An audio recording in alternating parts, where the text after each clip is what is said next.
Salut à tous. Alors comme vous l'avez vu, la tradition de l'arbre de Noël.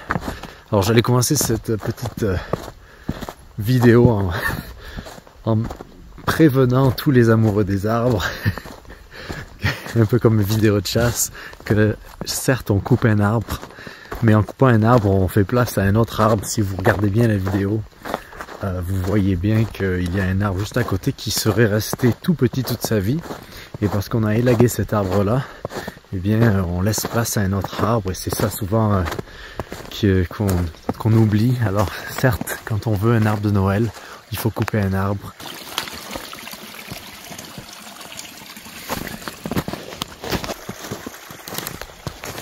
Je pensais que je vous montrerais ça parce que c'est une partie de traditions et de valeurs qui sont, moi je trouve, très nobles en fait, de faire partie de la nature comme j'ai partagé avec la chasse, avec faire pousser sa nourriture, récolter des baies sauvages, etc. Et l'arbre de Noël, il y a quelque chose qui est très traditionnel là-dedans, mais aussi qui nous rend un peu heureux. Moi j'adore avoir un arbre dans ma maison, parce qu'aussi il y a des arbres dehors, et comme vous pouvez le voir ici, c'est pas les arbres qui manquent. Alors c'est drôle que justement je me posais cette question en faisant cette vidéo. Pourquoi quand je montais ce petit montage que je vous ai montré, que j'ai eu de l'aide, parce que moi je ne suis pas un bon décorateur, donc j'ai eu de l'aide de mon ami, mais pourquoi je dois me justifier en fait de récolter un arbre, d'avoir un arbre de Noël, sachant que je coupe du bois et voilà. C'est qu'on a aujourd'hui une forme de déconnexion, et j'en parle très souvent dans mon podcast, le show nomade. On est à plusieurs épisodes maintenant, et il y a une forme de déconnexion en fait de notre société avec les choses humaines de la vie, qui sont en partie avoir un impact sur son environnement. Mais encore une fois, comme je vous le disais plus tôt, c'est pas les arbres qui manquent ici. Et souvent, malheureusement, eh bien, on va prendre une action que quelqu'un fait, que ce soit la chasse ou couper un arbre ou quelque chose où on voit l'impact direct d'un humain sur la nature. Et parce qu'on a cette déconnexion aujourd'hui d'avec la nature, on se sent hors de la nature, si bien que beaucoup de gens pensent qu'ils peuvent sauver la planète et plein de choses comme ça. Quelque chose de très narcissique en fait, de notre génération, de croire que on est si grand, on est Dieu, on joue à Dieu et que c'est à nous de faire quelque chose, alors que c'est dans sa vie de tous les jours que l'on respecte la nature, que l'on vit avec. Et vivre avec la nature, c'est quelque chose que les humains ont toujours fait. Et comme je disais, j'en parle assez dans mon podcast pour pas en parler ici dans ces vidéos et ennuyer ceux que ça n'intéresse pas. Moi, c'est un sujet qui me passionne. Mais donc voilà, la petite tradition que je voulais vous montrer, de couper l'arbre de Noël. Et ensuite, d'utiliser les décorations qu'on a, notamment du carton qu'on allait jeter ou brûler, pour faire des petites décorations, une petite étoile. Et certes, c'est pas une épinette, c'est pas un sapin de Noël comme les espèces que l'on trouve quand on les achète. Les gens des villes achètent leurs sapins de Noël, parce que ces sapins-là, c'est différentes variétés, différentes espèces, mais ça reste que c'est un sapin, une tradition, un sapin de Noël. Et moi ce que j'ai, c'est deux types d'essence ici. Il y a des sapins Douglas et des pins Ponderosa, mais c'est le sapin Douglas qui est le plus proche d'un arbre de Noël en fait. En ajoutant à ça, il y a des réglementations derrière, faites par les ministères des forêts et tout ça, où chaque famille en Colombie-Britannique a le droit de couper 3 arbres de Noël, ou 2 ou 3 arbres de Noël, pour avoir un arbre de Noël. Donc il n'y a pas de braconnage qui est fait ici. Regardez comme c'est beau ici.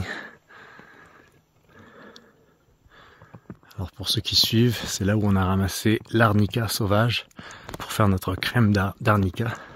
Et donc je voulais vous faire cette petite vidéo pour vous montrer un peu quelque chose qui est peut-être différent, parce que vous avez peut-être été habitué à soit avoir des faux arbres de Noël, soit ne pas avoir d'arbres de Noël, soit acheter des arbres de Noël précoupés dans des fermes d'arbres de Noël, qui sont certes, ont l'air de magnifiques arbres, très feuillus, etc. Et mais moi c'est pas nécessairement aucune de ces choses-là.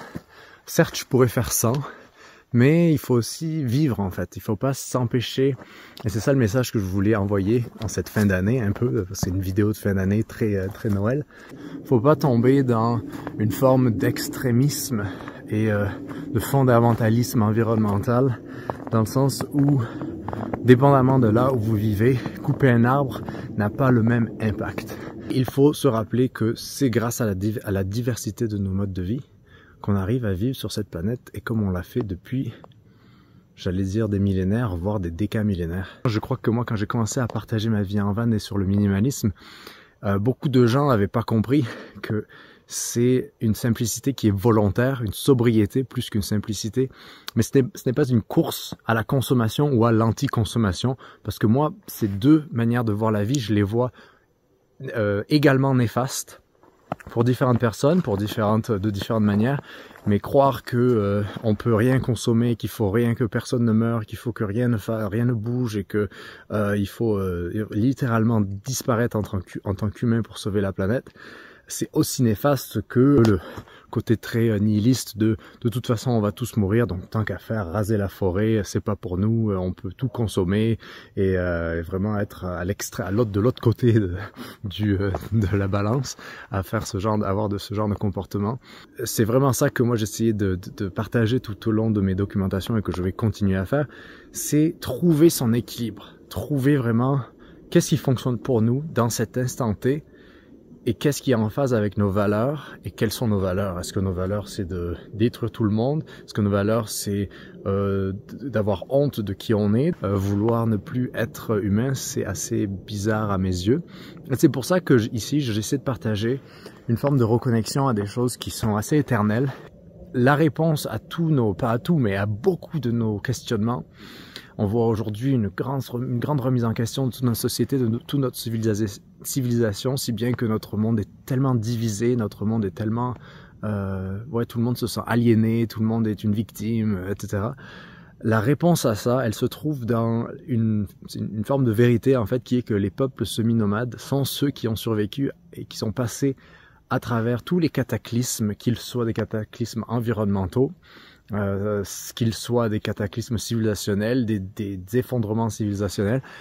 Et à mes yeux, c'est pour ça que au fur et à mesure de ma vie nomade et semi-nomade, j'ai voulu acquérir des connaissances de l'environnement qui m'entoure, d'acquérir des connaissances très manuelles aussi, pour pouvoir faire partie de cet environnement, parce que en tant qu'humain, on en fait partie, et parfois, eh bien, on a certaines pratiques. Et je trouve que l'arbre de Noël, c'est vraiment quelque chose d'assez magique, parce que ça représente beaucoup de choses. Et j'aime le fait que mon petit arbre de Noël, il est pas si parfait. Il est tout fait, roulé à la main sous les aisselles. Il est extrêmement... il est pas si feuillu. Et pour moi, c'est ça l'abondance.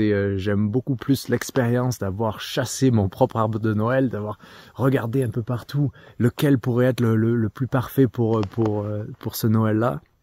Et ensuite d'en faire ces décorations, de partager des bons moments avec des gens qu'on aime, et surtout de se sentir bien et de pas être dans la projection de l'ego qui serait de dire il faut pas faire telle ou telle chose, Noël est une fête commerciale, Noël est une fête religieuse, la religion a fait telle ou telle exaction, etc., etc., et tomber dans des formes d'extrême qui sont une manière de rester déconnecté de qui on est en tant qu'humain, alors que le but, je suis de plus en plus convaincu de ça, aujourd'hui, c'est de reconnecter avec quelque chose qui est intérieur à nous, des choses parfois enfantines,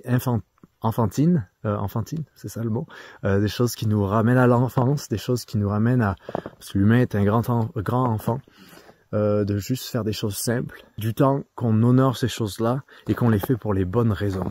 Donc voilà, donc je pensais finir cette vidéo avec cette petite... je ne sais pas comment appeler ça, ce petit monologue pour vous parler de ça, alors que j'amène Léo, je sais pas où il est, dans une petite randonnée, et que la neige est en train de tomber. Le petit Léo! Hi buddy boy. Oh my god. Sur ce, je vous dis un joyeux Noël. On va se voir d'ici là, hein, ne vous inquiétez pas. Mais passez de bonnes fêtes de fin d'année. Et à la prochaine vidéo. Prenez soin de vous.